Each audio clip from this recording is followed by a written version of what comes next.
Administratif, c'était le 18 mai. Sur le plan administratif. Mais pour l'Église, la parole divine, l'anniversaire de notre Église, nous célébrons ça le jour de Pentecôte.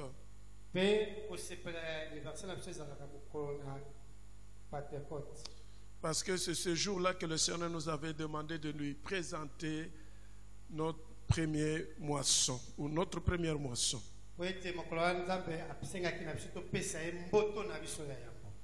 Voilà pourquoi j'ai dit que je suis dans la joie.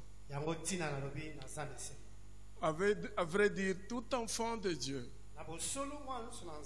né de nouveau, cette semaine, ce n'est pas seulement dans notre église, mais dans toutes les églises chrétiennes, là où il y a une manifestation, où il y a un programme de culte, ou un séminaire, où les enseignements ne peuvent jamais rater cette occasion-là. Parce que c'est une grande fête pour nous les chrétiens. Et je crois que je vous ai enseigné ici sur le fait. Et nous avons dit Pentecôte veut dire 50. Ça s'est fait 50 jours après Pâques. Ou 10 jours après l'ascension de notre Seigneur Jésus-Christ. Non, 10 jours. Ok. 10 jours de l'ascension de notre Seigneur Jésus-Christ. Évidemment, Jésus, après qu'il était avec ses disciples, il est mort. Il était mort justement pour que nous nous soyons sauvés. Il a crucifié le péché sur la croix. Et il avait dit tout était accompli sur la croix. Et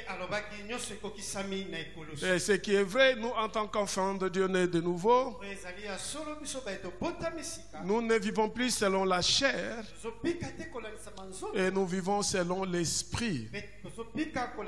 Et tout ce que nous pouvons faire, nous le faisons dans le plan de Dieu. Et selon la volonté de Dieu, lui qui est saint veut que ceux qui s'approchent de lui puissent être de saints. Alléluia. Jésus-Christ est mort. Quand vous le savez, je le dis toujours, il s'est donné la mort. Parce que personne ne pouvait tuer Jésus. Parce qu'il est Dieu. Alléluia. Amen. Chaque fois qu'il refusait, qu'il pour lui n'était pas encore le temps, personne ne pouvait faire quoi que ce soit. Et lorsqu'il était temps, quand il avait compris qu'il avait tout terminé, il a accepté de mourir. Il est monté sur la croix et il est mort. La Bible dit il a été enseveli, enterré. Et 3 jours après, par la puissance du Saint-Esprit, Jésus est ressuscité. Et lorsque Jésus est ressuscité, il est resté encore pendant quelques jours avec les disciples. Il reste vraiment avec eux pour donner des dernières instructions. Parce qu'il fallait que Jésus fasse la mission telle que Dieu lui avait demandé. Et la mission était que nous puissions rentrer dans le plan original de Dieu. Et tout ce que nous avons perdu lorsque nous avons péché, que nous puissions recevoir cela. C'est-à-dire quoi? L'Esprit de Dieu que nous avons perdu, ça ne pouvait être que Dieu qui pouvait encore nous donner cet esprit. Voilà pourquoi Jésus est venu. Et lorsqu'il est venu, il est né d'une femme. Il a marché comme un homme. Il a vécu comme un homme. Mais avec ce corps-là, il ne pouvait pas nous donner l'esprit. Il ne pouvait pas nous faire rentrer dans le plan original de Dieu. Il fallait qu'il meure pour que nous aussi nous puissions mourir avec lui. Et lorsqu'il est mort, nous sommes morts avec lui. Notre ancien homme est mort avec lui. Et lorsqu'il est ressuscité, il est ressuscité avec un nouveau corps qui lui a permis de pouvoir dire à ses disciples: recevez le Saint-Esprit.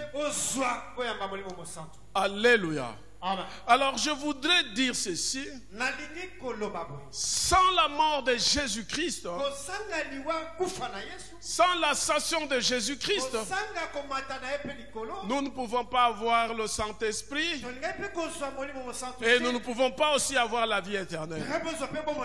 En fait, Jésus est monté au ciel. Pourquoi? Pourquoi il n'est pas rentré comme tout le monde? Parce que nous tous, nous devons rentrer auprès du Père. Parce qu'il devait faire la différence. Et la différence est que lorsqu'il est né d'une femme, il y avait quelques-uns qui avaient des doutes sur lui.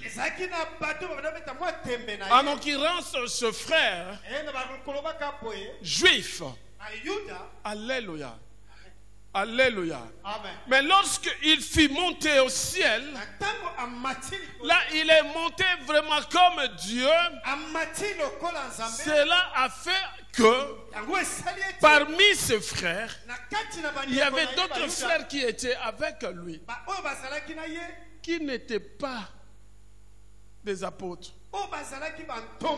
Mais ils étaient avec lui. Lorsqu'il est monté au ciel, c'est en ce moment-là, quelque part, il a prouvé qu'il n'était pas un homme comme tous les autres hommes. Et il était Dieu. C'est comme ça que lorsqu'il montait au ciel, les disciples étaient là. Ils regardaient et ils s'étonnaient.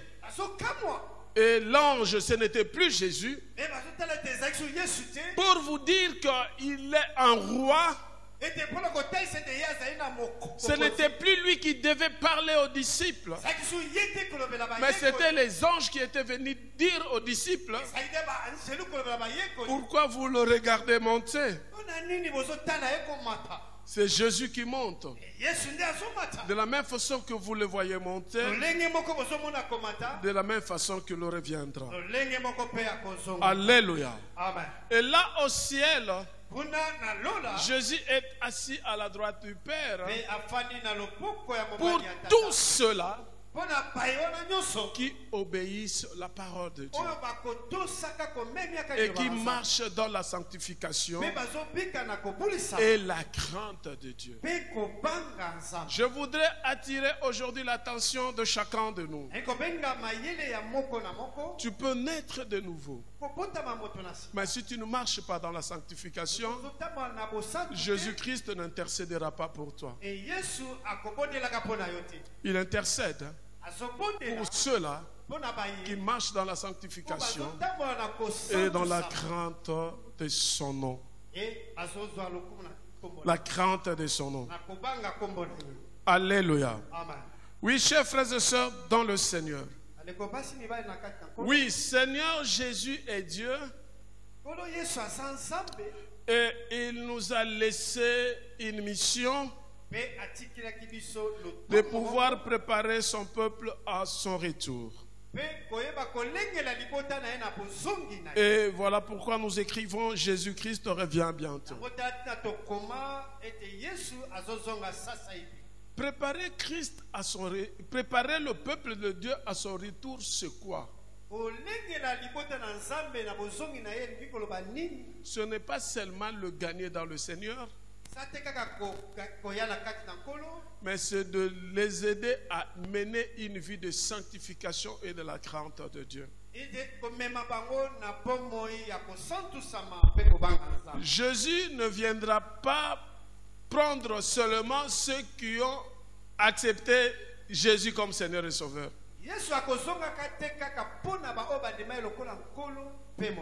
Mais il viendra pour prendre ceux-là qui obéissent à sa parole et qui marchent dans la sanctification. Alléluia. Nous allons prendre nos Bibles et là, le frère Dieu merci. Nous lisons dans 1 Thessaloniciens chapitre 4, du premier verset jusqu'à 8. 1 Thessaloniciens chapitre 4, du premier verset jusqu'à 8. 1 Thessaloniciens chapitre 4, verset 1 à 8, j'ai lu au nom du Seigneur. Au reste, mes frères, nous vous prions donc et nous vous conjurons par le Seigneur Jésus que comme vous avez appris de nous de quelle manière on doit se conduire et plaire à Dieu, vous y fassiez tous les jours de nouveaux progrès. Car vous savez quel précepte nous vous avons donné de la part du Seigneur Jésus. Parce que c'est ici la volonté de Dieu, savoir votre sanctification et que vous vous absteniez de la fornication, afin que chacun de vous sache posséder son vaisseau en sanctification et en honneur, et sans se laisser aller au désir de la convoitise, comme les gentils qui ne connaissent point Dieu. Que personne ne foule son frère ou ne fasse son profit au dommage de son frère en aucune affaire, parce que le Seigneur est le vengeur de toutes ces choses, comme nous vous l'avons dit auparavant et comme nous vous l'avons assuré. Car Dieu ne nous a point appelés à la souillure, mais à la sanctification. C'est pourquoi celui qui rejette ceci ne rejette point un homme, mais Dieu, qui a aussi mis son Saint-Esprit en nous. C'est la parole du Seigneur. Nous rendons grâce à Dieu. Alléluia. Amen. Nous parlons de la sanctification. Vous avez suivi la lecture avec moi. Dieu ne nous a pas appelés à la suivre. Dieu ne nous a pas mis à part pour vivre dans l'impudicité.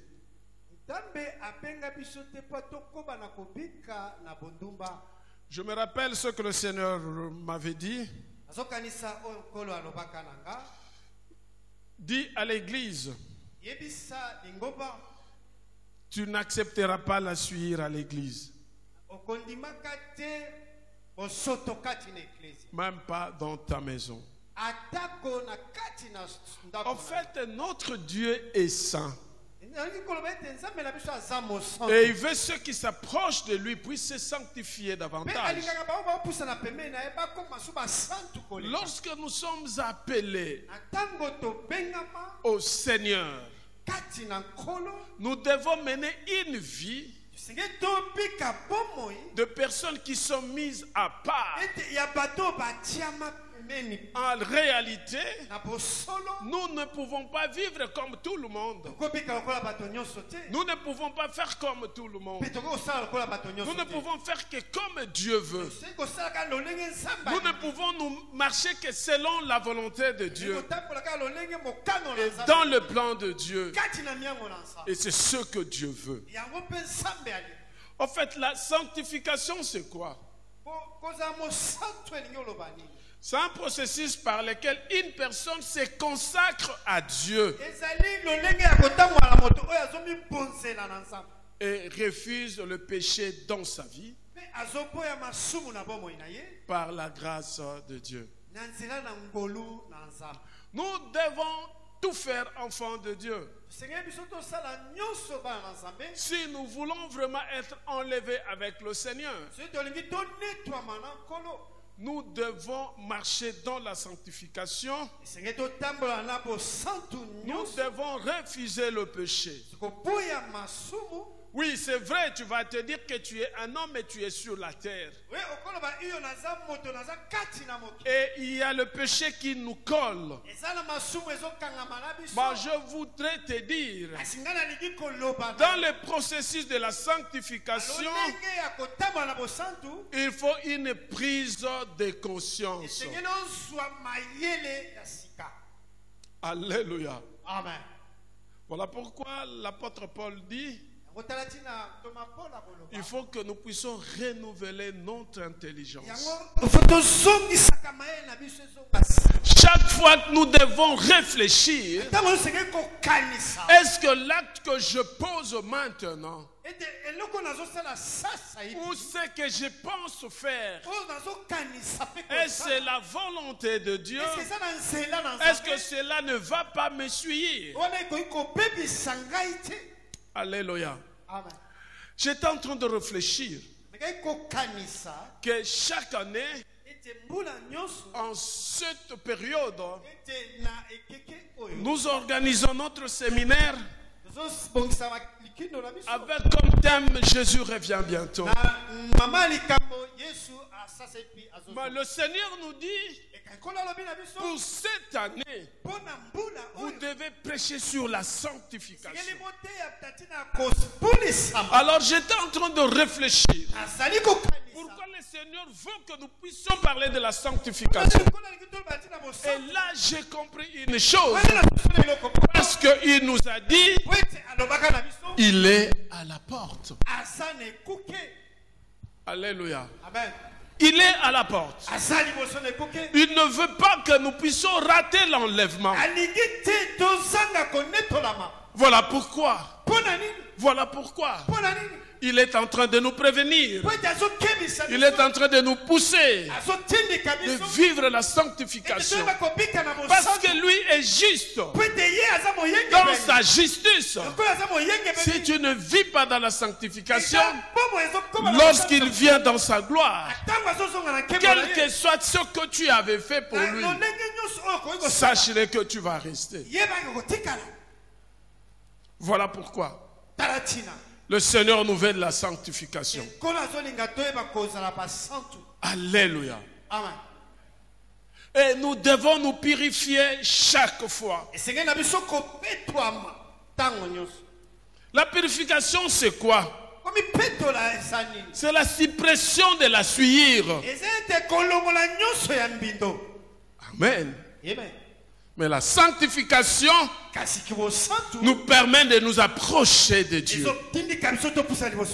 En fait, pour t'approcher de Dieu, pour vivre la sanctification, il te faut, chers frères et sœurs dans le Seigneur, chercher la purification. Il faut fuir le péché. Refuser tout ce qui est mal. Et que tu sois obéissant à la parole de Dieu. Alléluia. Est-ce qu'on peut acclamer le Seigneur?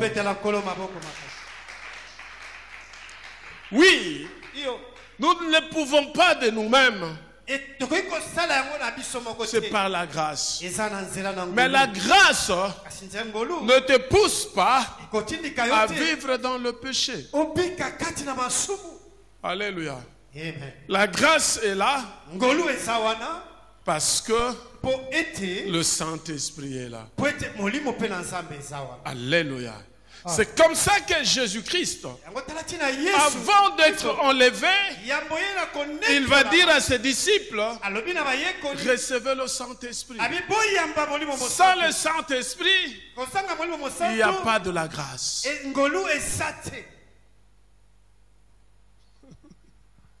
Alléluia. Et il leur dit, restez ensemble jusqu'à ce que je vous enverrai ce que le Père avait promis. Pour avoir ce que Dieu, le Père, avait promis, il faut vivre dans la sanctification. Car sans la sanctification, personne ne peut voir le Seigneur. Or, si déjà sur la terre, tu ne peux pas vivre la sanctification, sache-le que le Saint-Esprit ne viendra pas à toi. Lorsque le jour où le Seigneur avait dit que le Saint-Esprit viendra, tous ceux qui n'avaient pas vécu la sanctification n'étaient pas baptisés dans le Saint-Esprit. La preuve en est que ceux qui n'étaient pas baptisés dans le Saint-Esprit disaient à ceux qui étaient baptisés dans le Saint-Esprit, mais ces gens sont ivres. Alléluia. Amen. Est-ce qu'on peut acclamer le Seigneur?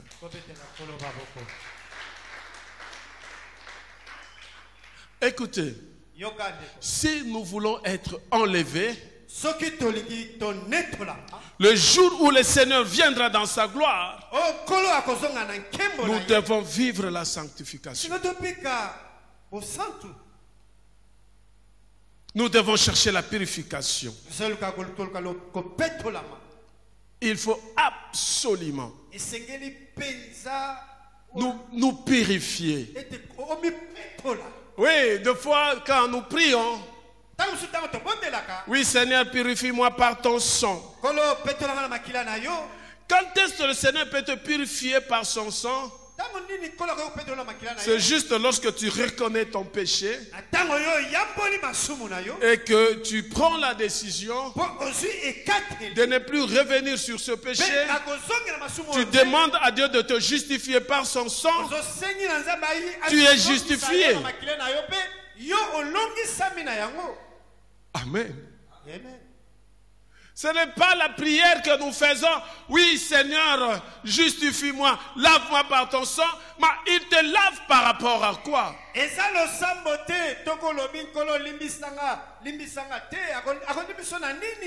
va te laver par rapport à quoi? Quelle est la décision que tu as prise de ne plus revenir à ce mal que tu avais fait? Pour ne plus revenir au péché que tu avais commis, pour que tu demandes à Dieu de pouvoir te purifier. La purification commence d'abord par toi-même. Repentez-vous, prends la décision, tu refuses ce que tu faisais et tu demandes la purification du sang de Jésus. C'est à ce moment-là que tu seras lavé, justifié.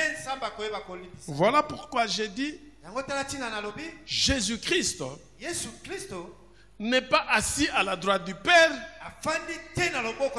pour intercéder en faveur de ceux qui pêchent. Jamais. Mais il intercède pour ceux-là qui se purifient, qui fuient le péché, qui ne veulent pas le suivre. Et là, le Seigneur appelle au Père. Papa, tu vois celui-là, mon sang a coulé sur la croix. pour lui. Voilà. Il prend la décision de laisser et il ne va plus revenir sur ça. J'intercède. Je suis son avocat. Laisse qu'au Père, mon sang le purifie, le sanctifie. Alléluia. Amen. Alléluia.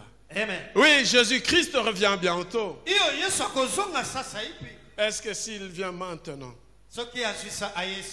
tu es prêt? La Bible dit, celui qui vaincra sera vêtu de blanc. Et son nom sera écrit dans le livre de vie. Vaincre de quoi? En quoi? Péché. Alléluia, pas autre chose. Je peux être là en train de prêcher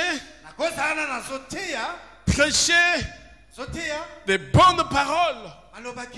Les miracles s'opèrent. Mais si je ne marche pas dans la sanctification, ma place est en enfer, je ne serai pas enlevé avec le Seigneur. Je veux vous dire une chose. Mais tu t'es dit dans ton cœur, comment quelqu'un qui ne marche pas dans la sanctification, il peut y avoir de miracles? Comment? Alléluia. Écoutez, dans le jour J, beaucoup de personnes diront au Seigneur, nous avons fait ceci ou nous avons fait cela. Le Seigneur leur dira, éloignez-vous de moi, vous qui commettez de l'iniquité. Chers frères et sœurs dans les Seigneurs, la Bible dit, là 2 ou 3 sont réunis à mon nom, je suis là. Parce qu'on cite le nom de Jésus, il agit.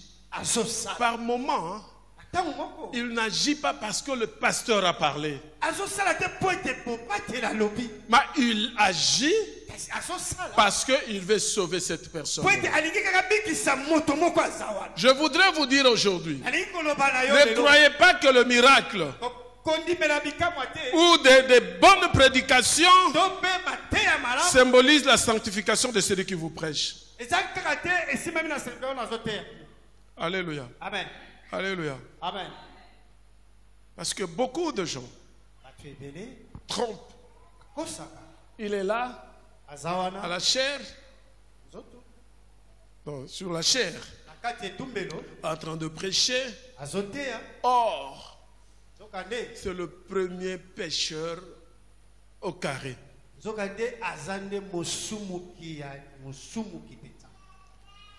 Écoutez-moi bien. Ceux qui rejettent les instructions de Dieu sur la pureté rejettent Dieu et s'opposent au Saint-Esprit. Alléluia. Amen. Le Saint-Esprit, c'est la pureté.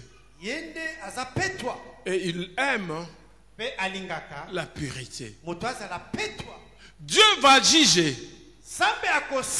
et il va punir tous les membres de l'église qui négligent la pureté pour satisfaire leurs propres convoitises. Quelque part, dans ce que le frère nous a lu, le Seigneur a mis l'accent sur l'impudicité.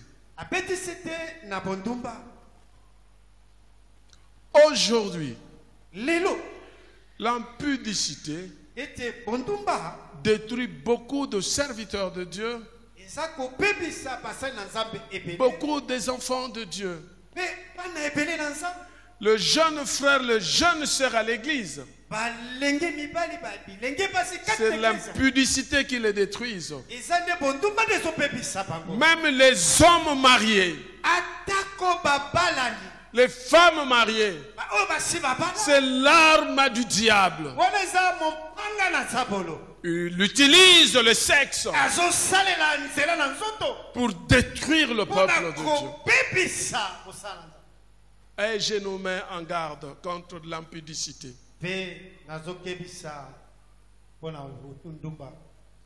Si Dieu met quelque chose à l'exergue,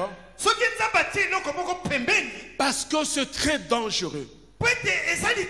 La Bible dit, tous les autres péchés que vous faites est hors du corps. Mais l'impudicité ou l'adultère, c'est avec votre corps. Or, votre corps devait être le temple du Saint-Esprit.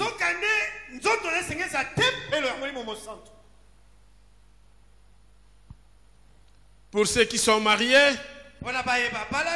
la Bible dit que le mariage soit tenu en honneur en tous égards et les lits sans suivre, mais Dieu jugera les fornicateurs et les adultères.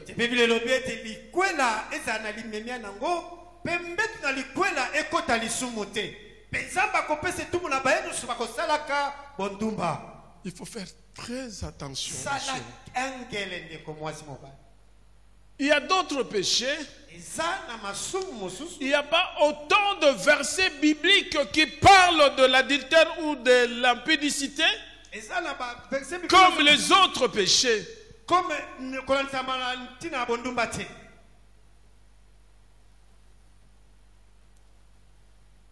Le jeune sœur ou le jeune frère, je vous dis vrai, votre lit peut être essuyé avant même le mariage. Et lorsque tu vis, pendant que vous êtes fiancés comme mari et femme, vous vivez comme mari et femme, vous êtes en train d'essuyer votre lit conjugal. Aujourd'hui, beaucoup de couples ont des problèmes à cause de cela. Voilà pourquoi toujours avant le mariage, pour ceux qui se sont déjà souillés, sont obligés de se repentir. Alléluia. J'avais dit, je ne me rappelle plus, il y a quelques jours passés ou une semaine. Non, c'était pendant la journée de maman.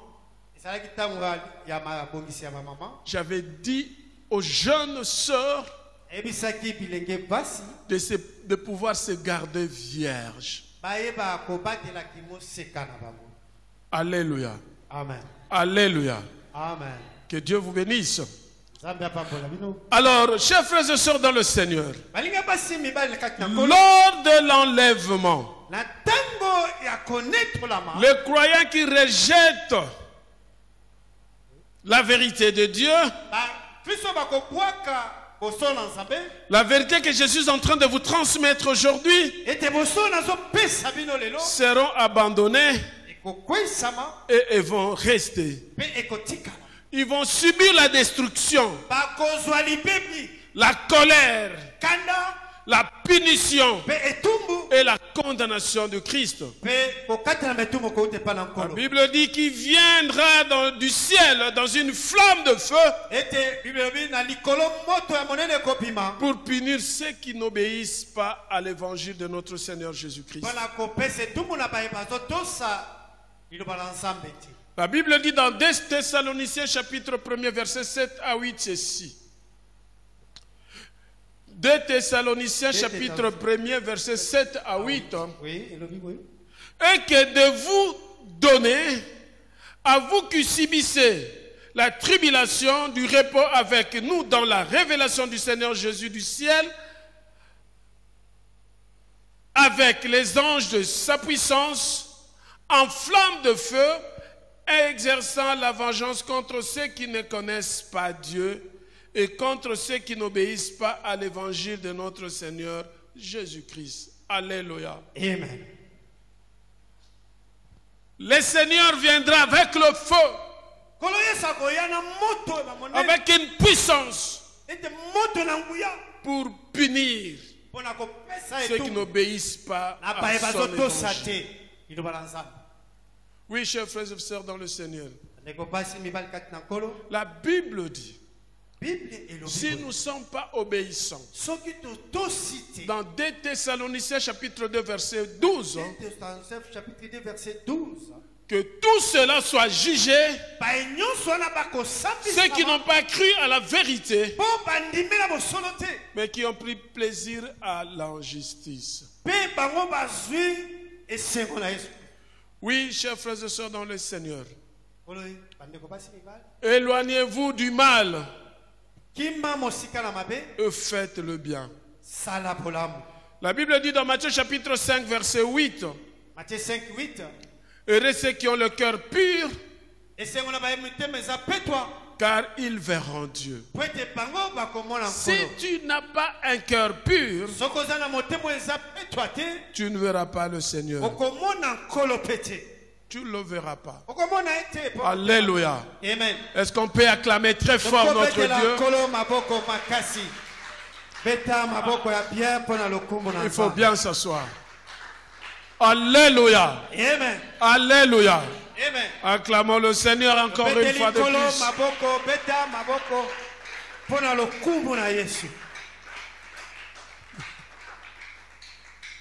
Tu acclames parce que tu as un cœur pur que tu vas voir le Seigneur?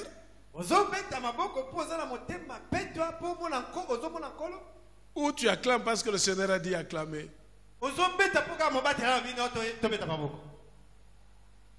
Écoute. Regarde bien ton cœur. Est-ce que tu es pur devant le Seigneur? Romains chapitre 6 verset 22 nous dit, mais maintenant, étant affranchi du péché et devenu esclave de Dieu, vous avez pour fruit la sainteté et pour fin la vie éternelle. La Bible dit, portez des fruits dignes de la repentance. C'est ça qui va t'amener à la vie éternelle. Écoutez, chers frères et sœurs dans le Seigneur, nous ne venons pas ici dans une association des amis. Chacun de nous vient pour chercher la vie éternelle. Si tu viens par plaisir, par sentiment, c'est ton problème. Le jour où le Seigneur viendra dans sa gloire, tu ne seras pas enlevé. Oui, chers frères et sœurs dans le Seigneur, Christ s'est offert une seule fois pour porter les péchés de plusieurs de nous. Et il va encore apparaître sans péché une seconde fois à ceux qui l'attendent pour leur salut. Nous devons être prêts. Nous devons mener une vie de la sanctification et de la crainte de Dieu.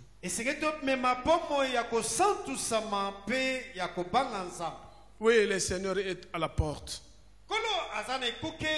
Voilà pourquoi il nous dit, il nous demande que nous puissions mener une vie de la sanctification. Quand l'Éternel approuve les voies d'un homme, il dispose favorablement à son égard même ses ennemis.